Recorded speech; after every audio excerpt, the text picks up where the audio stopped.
The U.S. Arab Radio Network is proud to offer the Ray Hanania Show with veteran journalist Ray Hanania, the U.S. correspondent for the Arab News newspaper. U.S. Arab Radio broadcasts content Monday through Friday at 8 a.m. on WNZK AM 690 in Detroit, WDMV 700 in Washington, D.C., and simulcast through stations around the country. Programs will rerun from 5 till 6 p.m. Visit us on Facebook at U.S. Arab Radio. And we're also streaming live on Facebook.com/Arab News. And welcome to the Ray Hanania Radio Show, Season 3, Episode 23, October 4th, 2023, broadcasting on the U.S. Arab Radio Network on WNZK AM 690 Radio in Detroit and on WDMV AM 700 Radio in Washington, D.C. Sponsored by Arab News, the voice of a changing region at arabnews.com. This week we speak with two great guests with fascinating stories to tell about their government services to Arab Americans. First, Farrah Khan, mayor of Irvine, California. Mayor Khan has been a groundbreaking leader, making history in 2020 as the first woman of color and the first Muslim woman to lead a major city in the United States. Re-elected in 2022, she has continually been a trailblazer in policy and public service. Mayor Khan's commitment to inclusiveness and equality mirrors the core values of the Arab and Muslim community. She is a major speaker at the ADC Alex Odeh Conference in Anaheim, California this weekend, October 6th and October 7th. And our next guest, of course, Maria Pappas, the Cook County Treasurer. She's one of the highest vote getters in Cook County in Illinois and one of the state's most popular elected officials. Pappas has been treasurer since 1998 after serving several terms on the Cook County Board. Cook County has more than 6 million residents. Pappas recognized that among those residents, many ethnic Americans were not able to engage government services. So she decided to do something about it. We're going to talk to her about how she translated her website into 127 languages, including reaching out to Arab Americans and helping them with the services that her office offers. But first, let's take a quick break and we'll be right back right after these messages. ArabNews.com, bringing you breaking news from across the Middle East and the latest on Arabs in America. Get inside the latest headlines with expert analysis and insights at ArabNews.com. Join over 5 million Facebook fans and over 10 million monthly readers. ArabNews.com, news that matters to you.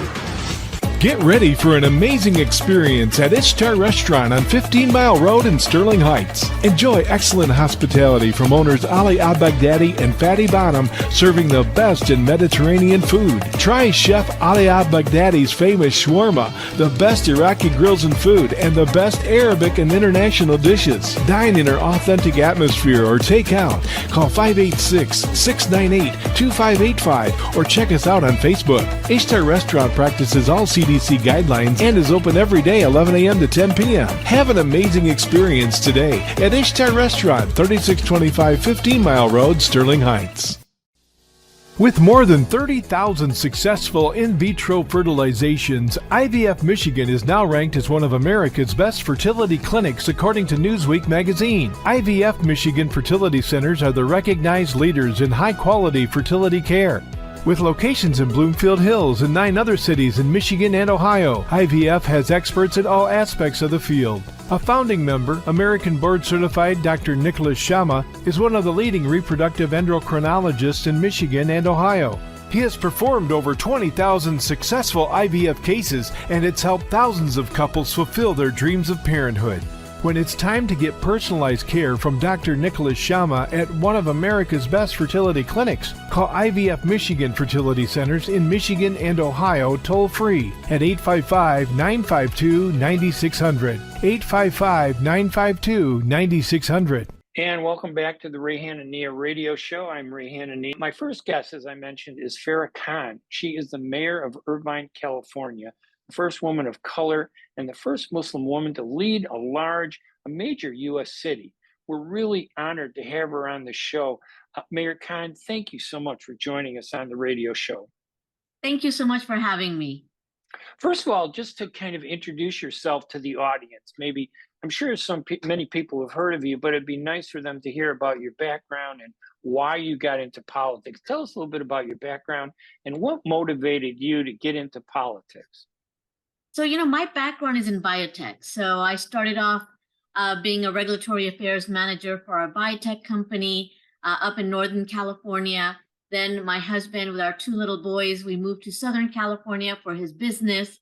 And then I kind of transitioned from there to the business side and, started working with the community, volunteering my time, and ended up being the executive director of a local nonprofit. And through that work, I got to really be involved in the community, which kind of sparked my interest for politics, but always behind the scenes. And it wasn't until 2014 I was volunteering on a campaign, and after an event, we were kind of all sitting around talking, and I'd mentioned that I really would look forward to more diversity when it came to leadership roles and elected officials. And the candidate's husband at the time said to me, "Well, I hope you're not thinking about running." And I said, "I'm not, but why not?" And he said, "Because people like you with names like yours are unelectable." Right. That was 2014. Wow. And, no one in the room said anything. No one said that that's wrong or, that's not true. It was just complete silence. And so, driving home, I'm talking to my husband, I'm talking to my sisters, and I'm just like so enraged. Like, how are we even today hearing comments like this and thinking that it's okay? And it just didn't settle well with me. So I ran for the first time for city council in 2016. I didn't win that year. I lost, but I was fourth out of 11 candidates that were running and gained a lot of local attention. And then folks that really encouraged me to run again. And so in 2018, I ran again, came in first out of 12 candidates for city council.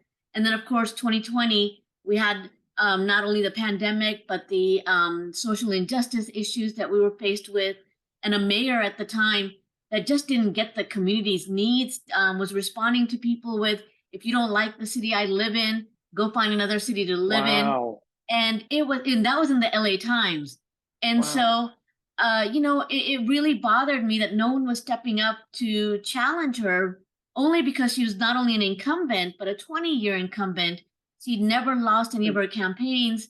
But again, it was that drive of, we can't just sit here and not do anything. So being in a safe seat, I challenged her because if I lost, I still stayed on the council. And thankfully, in November of 2020, I beat her by 15,000 votes. Wow. And so, had the great honor of leading the city, and of course, won my reelection in 2022, which ends in December of 2024. So you ran in 2016, you said, for council or the city Yes, council that's right. in Irvine, and you lost that election. I did. How tough was that? I mean, a lot of people would be discouraged when they lose, and yet you came back 2 years later, because I assume your city council half runs 1 2 year and That's the other right. half runs the other 2 year. So, and you came back and ran.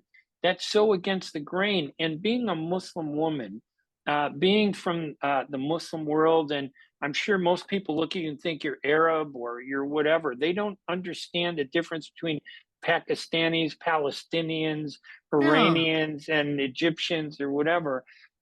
You come from a society where women are told, "Hey, step back, let the man do all the talking." You just broke out of that so quickly. Did you feel that you were breaking out of a shell or image and stereotype when you ran in 2016? It was kind of hard because I think it didn't feel as big as it became, because I just felt like I was breaking out of my own personal shell where, I was very introvert and not the outgoing person and, sat in the back of the classroom. That was me. But I think it was that driving force of, all the negativity. In 2016, I'll tell you, I didn't want to run again after that campaign because it was just so brutal. There were signs throughout the city that basically said that I was a terrorist, that linked me with, the Muslim Brotherhood, and that, I was supported by all these organizations and made me out to be this scary person. And I was just like, my gosh, for people that know me, I'm like the shyest person there. So it was also me fighting against that. And most of that campaign, I would come home and just cry my eyes out and just be like, what is this? Like, I heard politics was nasty and it was bad, but I didn't know how horrible it got, where people that you consider your friends when it comes to politics aren't your friends. And there's just so much of a struggle. But I do have to say there were key people in the community and in politics that reached out and basically said, you've got to run again. You've got to do it. You don't stop at the first time. And if it wasn't for their push, I probably wouldn't have run again. And then I'm so glad I did, because the second time around, I felt more confident and really pivoted from the attacks that happened. So the attacks, of course, continued, pitting me against all other communities, making me that one person that no one really understood or liked or should be scared of. But I pivoted because I then reached out to people that I knew in the community. So religious leaders from all backgrounds, community leaders, and I had them start writing letters of support and putting those out in the newspapers and really fighting people. They diminished who I was. They didn't take into account my biotech background or my business background or my nonprofit background. They wanted to show me as this just a PTA mom, like, oh, there she is. She's just a PTA mom. And I took that and I ran with it. And I said, let me tell you what PTA moms accomplish. We budget for our kids. We make sure we're raising funds that are equitable across the board for our schools. We work with our teachers and our principals. We get the job done, and it's hard work. So if PTA moms are out there, know that we do have a place at the table and we should be fighting for higher office. And that really just converted people's thoughts from, oh my gosh, here she is getting beat up, but now she's fighting back. And you do have to fight back and stand up for yourself. Because if you don't, politics eats you up alive. Clearly you are a fighter, and I think that is so impressive. I could tell by your personality that nothing is going to tell you not to talk. No one is going to tell you not to do something. Did that man who ever said you're kind, whether he was trying to be friendly or maybe it was, I don't know. When people get angry, I don't always assume they're racist. I assume they either don't know or they just go with the flow of the past. Yeah. Did he ever call you up and congratulate you or say, No. wow, I was wrong? No. Did you ever run into him? No, he actually moved out of the area. So oh, there you go. That's usually what happens sometimes when we move in. But I'm so excited to have you. Now, I know that, when I mentioned earlier, Americans, when they look at you, they don't know what your background is. They say, oh, Muslim, you must be. There's one stereotype, one image of Muslims and Arabs. We're all the same, they think. Right. But tell us about the community in Irvine. Did you win because the Muslim and Arab and Pakistani and Indian community, did they come out in support of you, or were they really a small part of it? And did you win by appealing to the non-Muslim, non-Arab, and non-Pakistani community? Oh, if you look at the demographics in Irvine, you've got about, 40 to 43% Caucasian. You've got 40% that are API, and the largest of those are the Chinese, Korean, and Korean communities. When you look at the Muslim population, one, it's hard to tell because there's no data that collects it, Right. But we estimate based on names and things that we can link. So you're looking at anywhere from like 5 to 8% that are Muslim, and then that would include the Pakistanis and the Arab but there is also quite a few Persians in Irvine, but again, not the vast majority like we see as Caucasian or the Chinese or the Korean communities. So yeah, I did have to reach out to those communities and get support from just about everyone. And that makes your victory even more, powerful, because you didn't win just on the basis of one community trying to put you in office. You had to reach out to everybody and win them over, and apparently you did. What was the issue that in that 2018 issue, that was there one or two issues that really stood out that resonated with voters, that connected them to you, that helped you win your seat? And then in the mayoral race a couple years later, was it the same issue or a different issue? So the first time around in 2018, a lot of the issues were around housing, transportation, the environment, and those were all three things that I was leading on, and it even showed some of the work I'd done prior to even being elected. And also, I ran on making sure that we were going to make our community more inclusive. Because of the hate that I faced, I wanted to make sure that no one else in our city was, pinpointed as just the xenophobia, the bigotry, all of that stuff needed to be dealt with. And so those are some topics that I spoke of, and I think those really resonated with our API community as well. But when it came to 2020, it was totally different. It was all pandemic. It was social injustice. We have about an 11% Hispanic American population and probably a 2.5% Black population. And when they came out, especially the Black community during the Black Lives Matter rallies, I was at the very first rally and several others after that.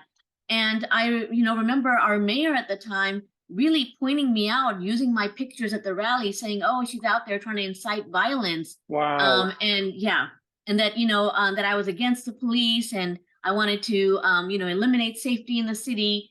And really that targeting of me, I'm like, okay, she's targeting me right now just as one person, but that's how our communities get targeted day after day. And so I really made an effort to uplift the community's voices and make sure that their issues were being heard. And so that campaign was all about doing the right thing for the pandemic, and of course, standing up and speaking out for social injustice issues.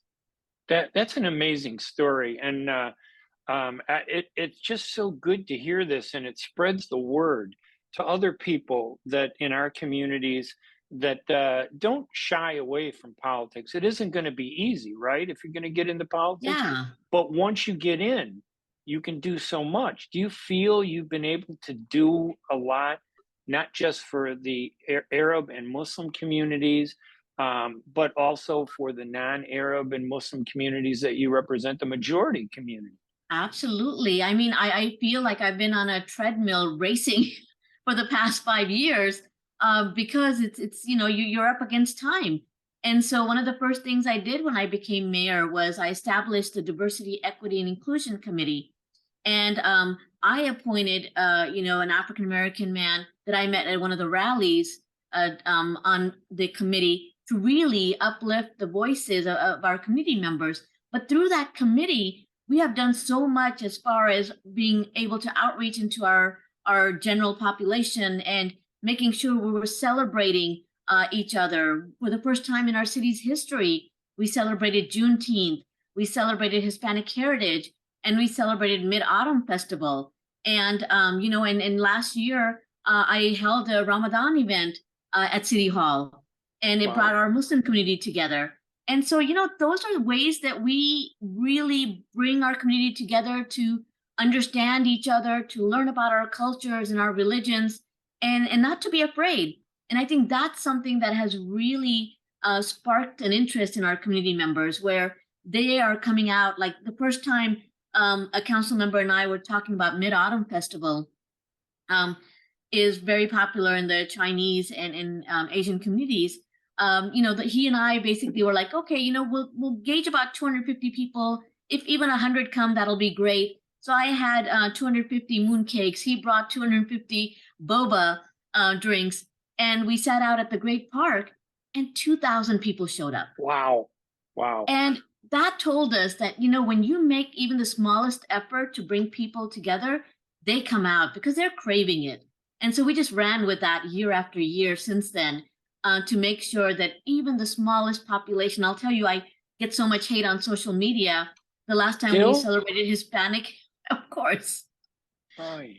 The last time we celebrated Hispanic Heritage, there were so many comments on, there's such a small population. It's only like 11%. Why are we so focused on them? That's exactly why we're focused on them. And I don't care if you're 0.5% of the population in our city, we're going to celebrate you, and we're going to make sure that you feel like you're a part of this city. It seems like if you're a small minority, there should be an effort to recognize you because you're a small part of a society. Society or your community is going to overlook you unless someone Yeah. like you lifts them up.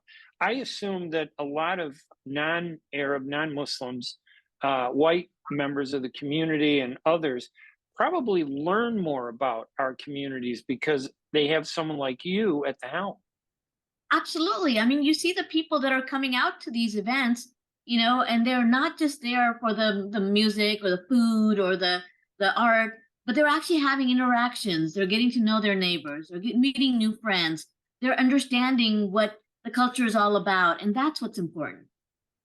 And when you, one of the questions, actually, let me go to this one about what do you think are the top 3 issues that your administration, as mayor, wants to address, is addressing, and wants to change or improve? Are there? I mean, there may be more, but I mean, just what would those 3 big issues be to you, for you as mayor of Irvine? It's so hard to narrow it down to 3, but I would say the 3 biggest issues that we have been consistently working on has been housing, transportation, and of course the environment, but also safety.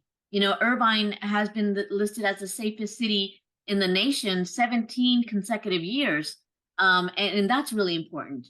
But housing, really, when I first ran in 2016 and 2018, I was the only candidate out there talking about I wanted to work with our developers and deliver on housing, and I got beat up for that because people were like, don't build any more homes, it's getting too crowded. But constantly sharing our stories of what brought us to the city. For me, it was my kids. I wanted the best education for them. I wanted the safe environment for them. And that's a similar story for so many people, that who are we to shut the door after we get in? And I think, that resonated with people. And now, with all the expenses that are happening and the housing costs, people are realizing that there are kids that grew up here that are now graduating from college, can't even afford to come back to the city. So we do need more housing, and we need a diverse set of housing that accommodates, especially affordable housing, workforce housing, that accommodates for our population. So that has shifted a lot. Now, when you run for office, are you partisan politics, like Republican or a Democrat, or are you nonpartisan? So the local offices are always nonpartisan, but everyone knows. Right. I mean, right. I'm a Democrat, and that's what I run on, and even though the office is nonpartisan, you get the word out. But you can work with everybody regardless of their political. Absolutely. Right. And how there's one big issue that we hear about in the southern part of the U.S. I don't know if it's hit California or Irvine, but it's the migrant issue. It just seems like so many people are coming in, and it puts people in a weird position, I think, where on the one hand, my parents are immigrants. They immigrated to this country, and right. We have to have an immigration system that's open to everybody. But on the other hand, that it seems like it's beyond the legal aspects of immigration. How do you view this issue of migrants and immigrants and undocumented? What's your perspective on it, given where you come from? I feel that our federal system, when it comes to immigration, someone's got to take the lead and fix it. We wouldn't have an issue with migrants or undocumented if that system worked. Right. But for the meantime, we do have populations of migrants and undocumented people that are here, and it's our job to make sure that they are integrated into our communities, that they are provided with opportunities so they can survive. And it's very important. I mean, I can't tell you how many times I've spoken up, at rallies and other places, written letters to our Congress people, really encouraging them to do what's right. And it's bad for us. It's bad for our economy that we don't fix this system. And it's hurting the people that are here. They're not here because they just wanted to cross the border and come. They're fleeing situations that are harmful and sometimes deadly for them. And they're trying to protect themselves and their families. So now that they're here, what are we doing to make sure that they are safe, that they have a path forward, and that they are able to become thriving members of our communities. So it's really a federal issue where the federal government really should fix the system, as you say. But in the meantime, how do you turn your back on somebody that needs food, that needs shelter, regardless of how they got here? As long as they haven't committed crimes, they're all Right. trying to do whatever they can do the right way. We have to be helpful to them. We do. And then it's unfortunate that a lot of times, employers take advantage of those that are undocumented, because they're not getting the same wages that everyone Right. else is. They're being abused when it comes to labor laws. And so there's a lot of work to be done. And so whatever we can do here at the local level to support the people, we will do. But definitely at the federal level, more needs to be done, like right now. Well, just talking to you, I know you're definitely not a person who is willing to just say, "Hey, this is as far as I've gone, and I don't need to go any further." Although I'm sure that, and you are, from what I've heard from everybody, you're a great mayor. But I also understand that you're going to be running for Orange County Board of Supervisors in District 3. How many board members? How many districts are there? And There are is that 5 around? districts. And what's the main city in that district? So the main city is Irvine in the district that I'm running in. It's about 40% of the district. And it includes 6, 7 other cities and some unincorporated land as well. And that's in Orange County. So that gives you a strong base then, having been elected in one of the largest portions of that county district. You have an Absolutely. opportunity to kind of expand these great ideas that you have to a broader audience beyond Irvine. How is it going? So far, so good. I'm up against an incumbent. People laugh and they're like, you made this your thing to run against incumbents. But really, I wouldn't have run if I felt the person was doing their job.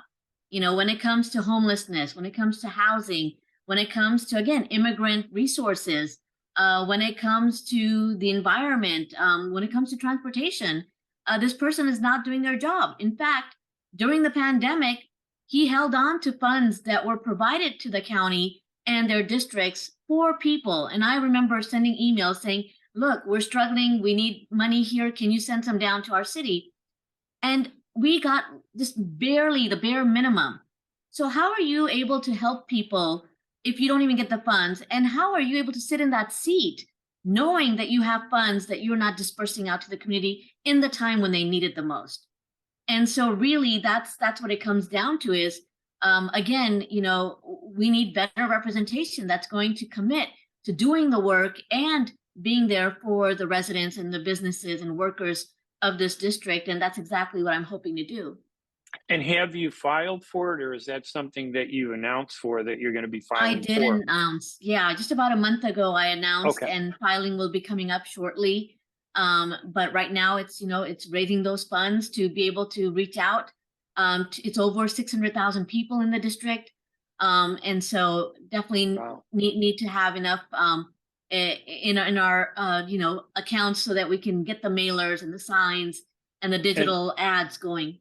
And what's the campaign website, if you don't mind? It's khanforsupervisor.com. All right, I'll make sure that gets out. Any final thoughts, Mayor Khan? Anything else? Again, we're talking about you, we're talking about your office, we're talking about politics, society, and the future of an important community of Arabs and Muslims and Pakistanis, and making change and bringing change. And the best way to open the eyes of the American people as to who we really are is to be in their face and show them that when you're in office, you do so much far better than some of the people that have been in that office before. Any final thoughts, any other comments or issues you'd like to bring up? I do. I think it's very important for our community, especially, to get involved in politics. One of the basic ways of doing that is being informed and voting. But we need more people to run for office, to be in the community, to understand the community's needs, run a strong campaign and win. It can't be just one-offs like me here and someone else, one county down. We need more. And really, my focus has been encouraging the next generation of people coming up to look at public office as an opportunity to serve and to do good in the community. So I am here for anyone that needs help or would like mentorship, because I love to see more of our faces and our names out there when it comes to politics and leadership. I hope to be at the ADC conference, where you're going to be one of the speakers at the Alex Odeh ADC convention. And when I'm there, I hope that I'm honored to get a chance to actually meet you in person. My guest is Mayor of Irvine, California, Farrah Khan. Farrah, Mayor Khan, just to show respect. I've covered City Hall for years. But I just want to say thank you so much for joining our program today. Thank you so much for having me. It's been a pleasure. All right, we're going to take a quick break and we'll come back with our next guest right after these messages. ArabNews.com, bringing you breaking news from across the Middle East and the latest on Arabs in America. Get inside the latest headlines with expert analysis and insights at ArabNews.com. Join over 5 million Facebook fans and over 10 million monthly readers. ArabNews.com, news that matters to you. Ziyad brand, quality products from our family to yours. Ziyad Brothers Importing offers the finest quality products, including brands like Sultan, Kraft, Nestle, Hook, Rico Picon, Donna, and many more. Ask your retailer to carry these fine products, because you deserve the very best. For more information, visit our website at www.ziyad.com. That's www.ziyad.com. Ziyad, quality products from our family to yours. Were you recently at the emergency room, urgent care, or at your doctor's office being told you need a hand, wrist, or elbow specialist? At the Katranji Hand Center, we offer the latest techniques in hand, wrist, and elbow care. From sports injuries to work injuries to everyday hand, wrist, and elbow problems, the specialists at Katranji Hand Center are here to get you back on track. Call us in Troy today at 248-869-4263 or visit us at katranjihandcenter.com to schedule your appointment today. Are you going to start a restaurant or grocery store soon? Do you need floor plans and designs? Call Najee Abood at 734-744-9796. Do you want to buy kitchen and restaurant equipment at discount prices? Call Najee Abood now, 734-744-9796. New Concept Products and Design, the trademark of kitchen equipment. 5% discount on all purchases of $75,000 or more. New Concept Products and Design, new location, 31185 Schoolcraft in Livonia. Learn more at www.newconceptproducts.com. Call Najee Abood, 734-744-9796. And welcome back to the radio show. It's Ray Hanania here on the U.S. Arab Radio Network. So I got a great guest. I first met her, I don't know how many years ago, back in the early 90s, I think, when she was a Cook County commissioner. So smart, so innovative, always had some great ideas. And today she is one of the most popular elected officials, not just in Cook County, but in the state of Illinois. She is now the treasurer of Cook County, Maria Pappas. Maria, welcome to the radio show. That's very kind of you. Thanks, Trey. I've got so many good things to tell you about today, especially affecting the Arab community. So shall I get started? Well, let me start by just saying that, you know, what was amazing to me to have you on as a guest was that you reached out to the Arab community. You wanted to include them. You wanted to bring them in because I know the Arab community, they're not that organized sometimes, they're not that cohesive, but you looked past all that and you said, you know what, you could do something to help them. You started this unique program to get refunds of overpayment for taxes. You could have done that for everybody and you did, but then you reached out to the Arabs. Tell us why you did that. Well, you know, I grew up ethnic, so I grew up speaking Greek. You get to first grade and people are speaking English and you're like with a thumb in your mouth, like, what language is this? So I grew up in a culture much like the Arab culture where everybody lives in the same house. You know, there's 13 people in the house. There's 50 people for dinner every night, you know.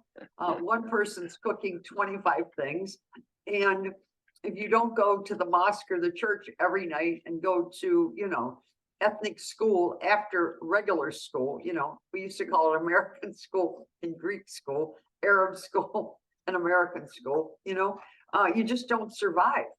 And you have to marry your own, and there's certain things that you have to do or you get ostracized. So you understand the Yeah. Arab community. I understand how they think. I understand how they dress. I understand, why they go to I get it, because you have to grow up an ethnic hyphenated American to appreciate what it is that you're trying to do. And it's pretty simple.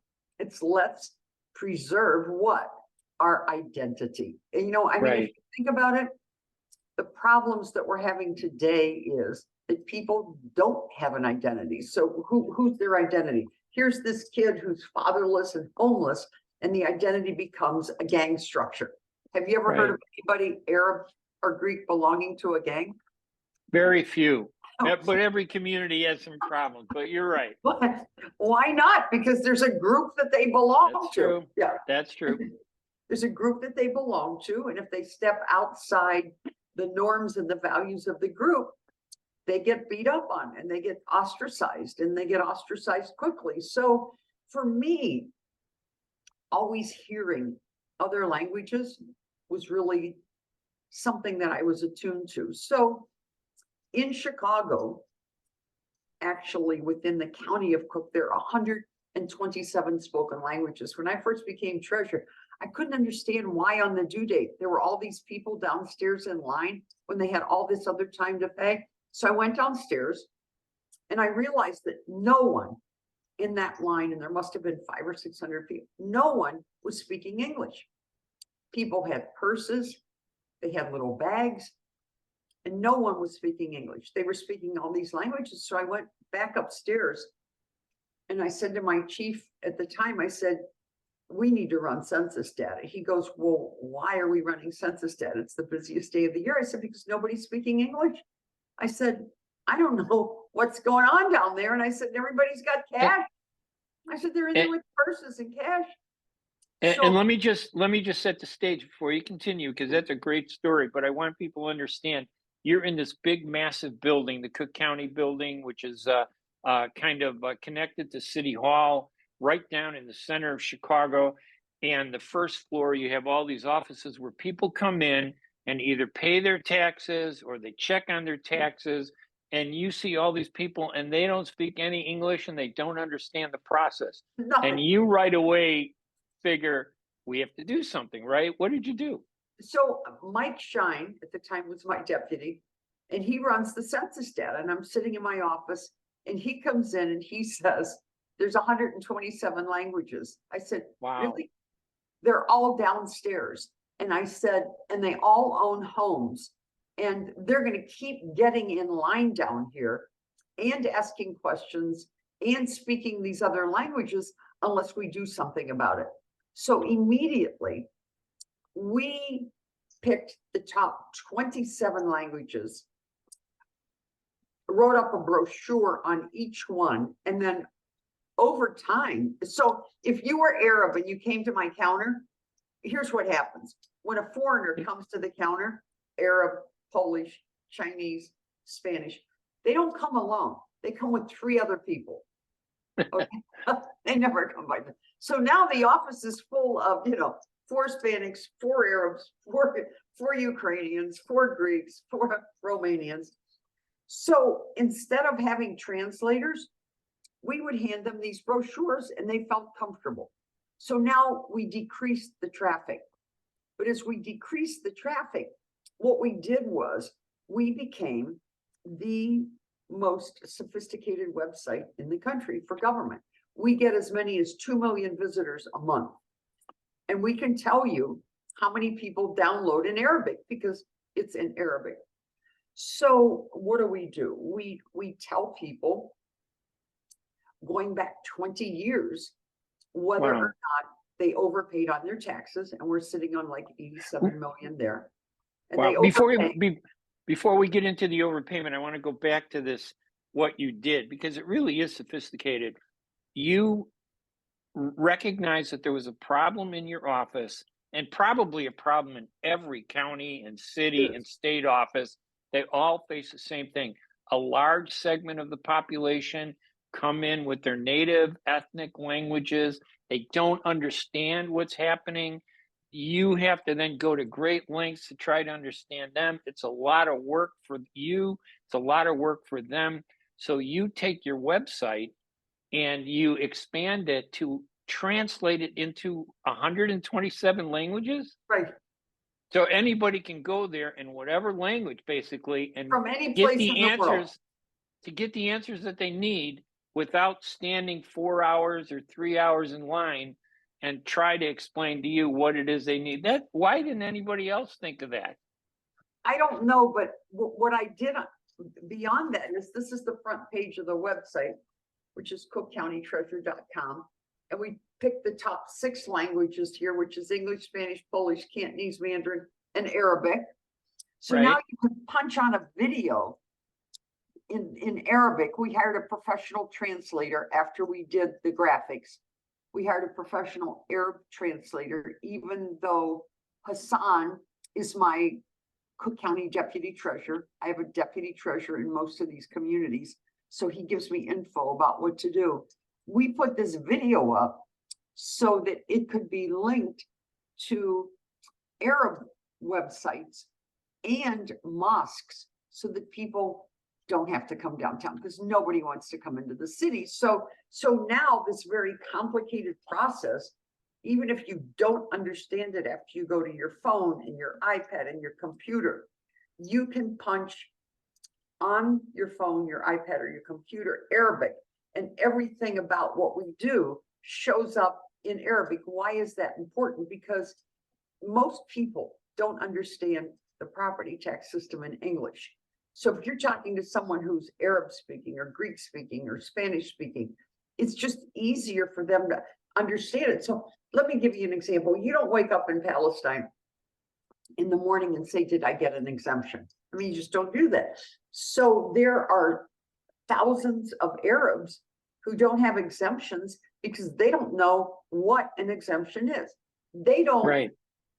they don't even know what a disability exemption is, because you know, it's a funny thing. I remember one time when the Democratic convention was here and Daley was mayor, and all the restaurants on Halsted Street were hosting different states from different parts of the country for the Democratic convention. And they sent me to Greektown because not one Greek restaurant had a wheelchair accessible bathroom. So I went over there and I said to the Greeks, you got to get wheelchair accessible bathrooms. And you know what they said? What? When was the last time you saw a Greek in a wheelchair? Right. Greeks are And the family Halsted stays home and Street takes care of them. What? Right. We pick 'em Like up. a lot of ethnic groups, if you have somebody that's And they're disabled, they always don't need a like, wheelchair. Think about it. No, think about it. The Arabs would say the same thing. When was the last time you saw an Arab in a wheelchair? Because they And stay home Greektown, and just for our listeners, because we have people all over the country in Detroit and Michigan, Halsted Street is a huge, probably one of the first ethnic areas in the city of Chicago, one of several. But Greektown was very popular going back, as far as I know, to the 60s. When I was a kid, we'd go to Greektown to get the closest to Arab culture. So the Democratic convention comes to Chicago, they send people to Greektown, and what? And then they discover this problem, and you have to go talk to them. Yeah, they sent me over there, and all the Greeks get really upset with me because now they have to remodel their restaurants. They have like 3 weeks to do it, right? That's funny. Before the Democratic convention to be ready for it. Yeah, they're like, what are they doing? Tell the mayor I'm not going to do that. You know what I mean? But there's certain things about all these ethnic groups, if you're also ethnic and growing, that you understand. And, Right. and part of it is the language and the customs that go with it. So Arabs and Greeks don't understand exemptions.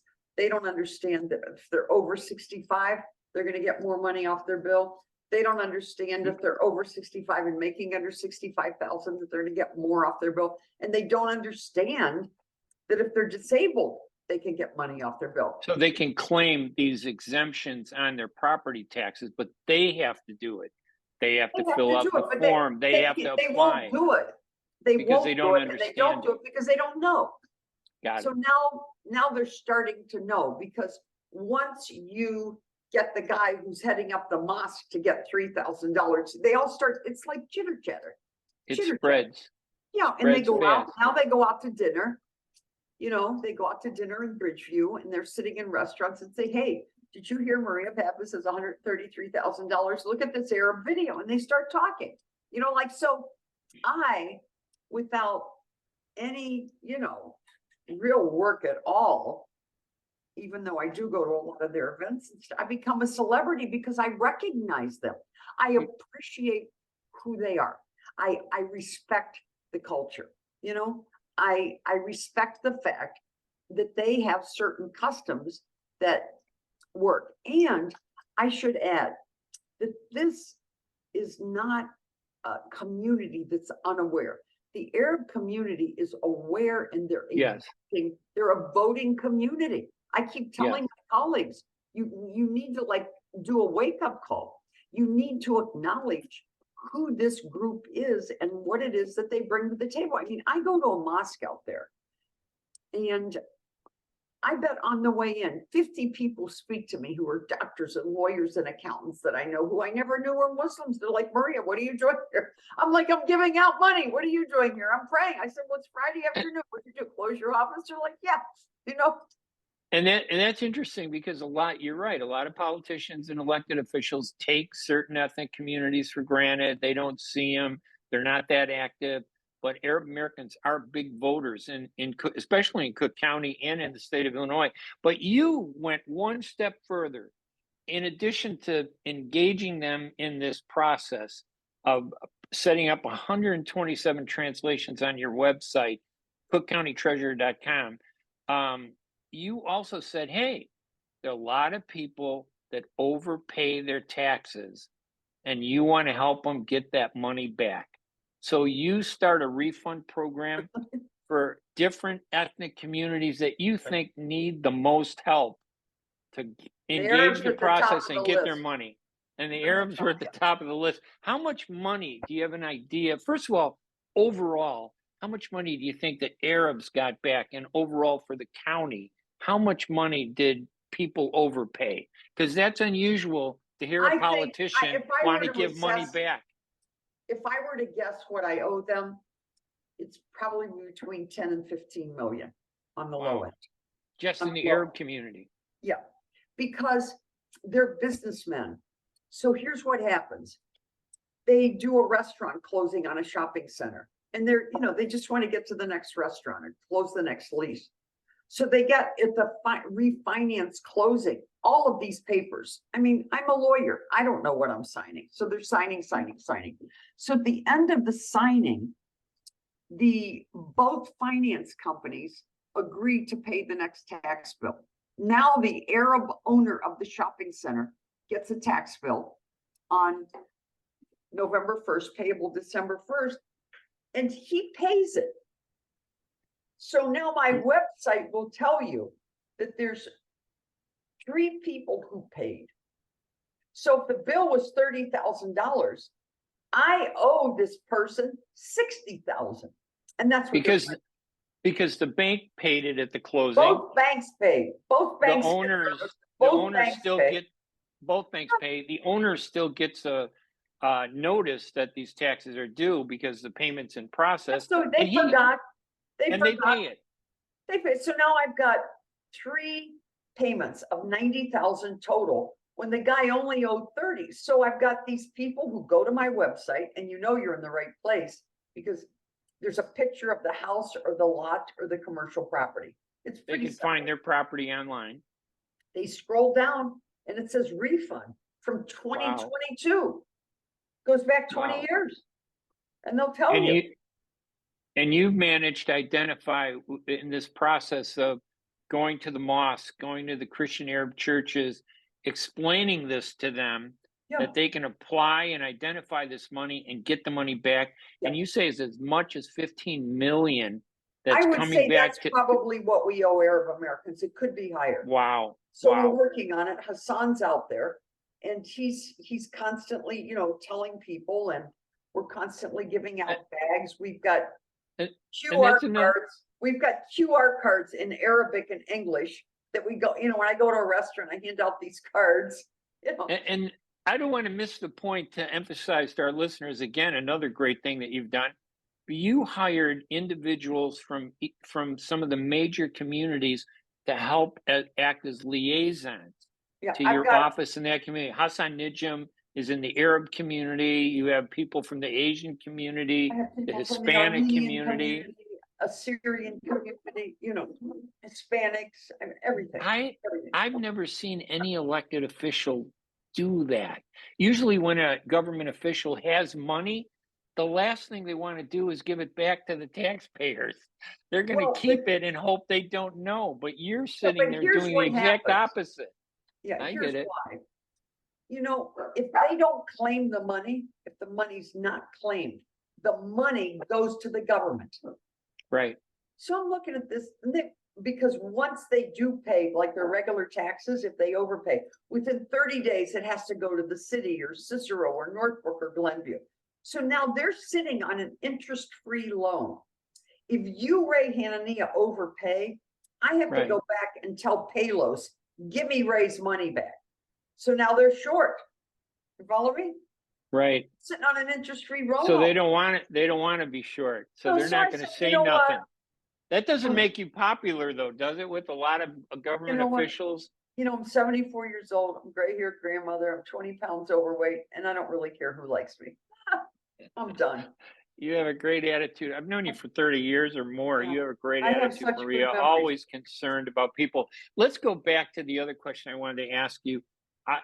What you have such a great background, your education. Tell us a little bit about that. You ended up in politics, and you're a good person who applied everything that you learned in a professional way to politics. Most people would apply it to themselves and just have a happy, wealthy life. But you decided to go in public life.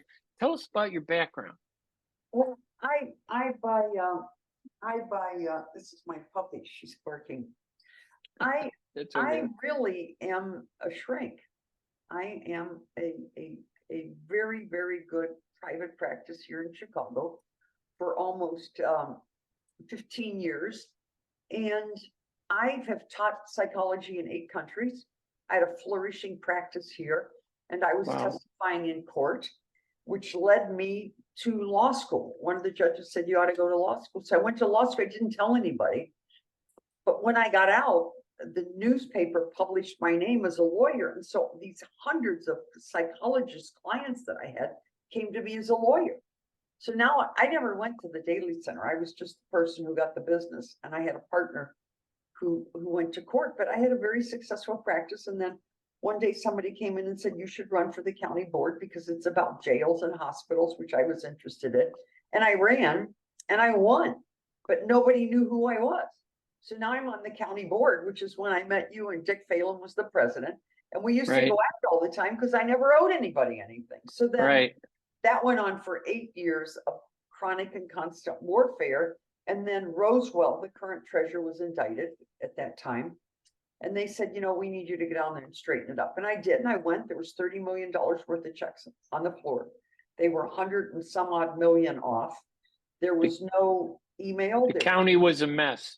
There was no website, no email, no Y2K. There was nothing. And I sat down, shut up, and it took me, all of 20 years to fix it. But I'm not done. I'm just getting ready to institute. I just am hiring. He starts next week, probably one of the top artificial intelligence guys in the nation, and a couple of Python programmers. So stay tuned, because I'm going to be the most sophisticated artificial intelligence office in the nation. First, that would be a first for government. Just even the word putting intelligence into government is going to be unique. You've had it all your life in politics and government, but not a lot of elected officials. This is going to be my swan song going out the door in 8 years. Nice. There'll probably be 40 people left in the office. Maria, and just again, our listeners, this is Maria Pappas. She's the Cook County Treasurer. She's a former member of the Cook County Board for a number of years. She reached out to all the ethnic communities, 127 of them, when she realized that a lot of ethnic groups weren't getting the process and understanding it. So she made it easy for them to understand it by translating everything on her website into 127 languages. If you find any website that has more than 2 translations, English and Spanish, I'm shocked sometimes. I don't see that. 127 is amazing. Well, stay tuned, because my mission over the next 8 years is to have an Arab phone system. That's going to be phenomenal. And the most important thing is you didn't want to leave anybody out of the circle. You reached out to Arab Americans. You helped them understand that they were overpaying, and you helped them find 15 million in overpayments, and it could be even more. This is a process that continues, correct? Yeah, continues every day. Amazing. Every time there's a due date, people overpay by at least 30 million. Wow. Every time. And that's twice a year that they pay the taxes, right? Like, seriously? Wow. You can see That's it coming. a lot. We set up a program where we stop the second payment, but there's 30 million we can't even stop. Wow. That's amazing. All right, my guest, Maria Pappas. Always good to see you. You're the Cook best. County Treasurer. Maria, thank you so much for joining us. See you soon. All right. We're going to take a quick break, and we'll be right back right after these messages. ArabNews.com, bringing you breaking news from across the Middle East and the latest on Arabs in America. Get inside the latest headlines with expert analysis and insights at ArabNews.com. Join over 5 million Facebook fans and over 10 million monthly readers. ArabNews.com, news that matters to you. At Top Rehab Physical Therapy Clinic in Dearborn, we provide effective physical therapy sessions in order to limit pain and discomfort. Top Rehab provides physical therapy care for any diagnosis prescribed by a physician, and we regularly see and treat conditions such as stroke, TMJ, fibromyalgia, sciatica, joint pain, and more. We use a variety of pain management methods, including modalities, soft tissue mobilization, and therapeutic exercise. If you're in need of physical rehabilitation or physical therapy, get the highest quality health care at Top Rehab. Most insurance is accepted, and we're open Monday, Wednesday, and Friday 8 to 6, Tuesday and Thursday 8 to 5, and Saturday 10 till 2. Call for an appointment today at 313-846-0555. That's 313-846-0555. Choose Top Rehab Physical Therapy Clinic on Michigan Avenue in Dearborn. Life's too short to be in pain.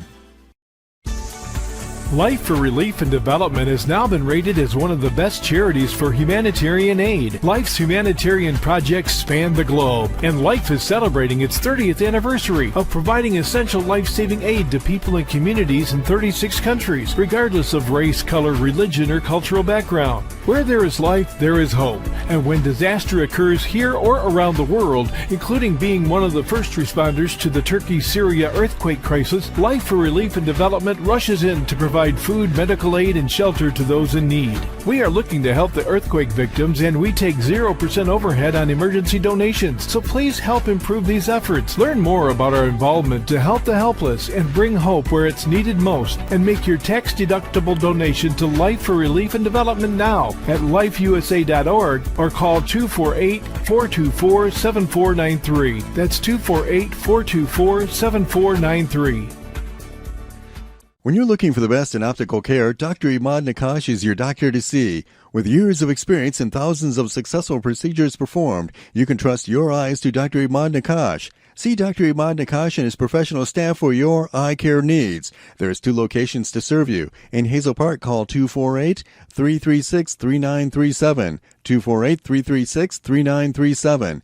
In Rochester Hills, call 248-299-3937. That's 248-299-3937. You have been listening to the Ray Hanania Radio Show, Season 3, Episode 23, October 4, 2023. Broadcast on the U.S. Arab Radio Network in Detroit and Washington, D.C., sponsored by Arab News, the voice of a changing region at ArabNews.com. You can listen to this podcast and all of our podcasts by visiting arabnews.com/Ray Radio Show. Thank you for listening. We'll talk to you again next week. Bye-bye, everybody.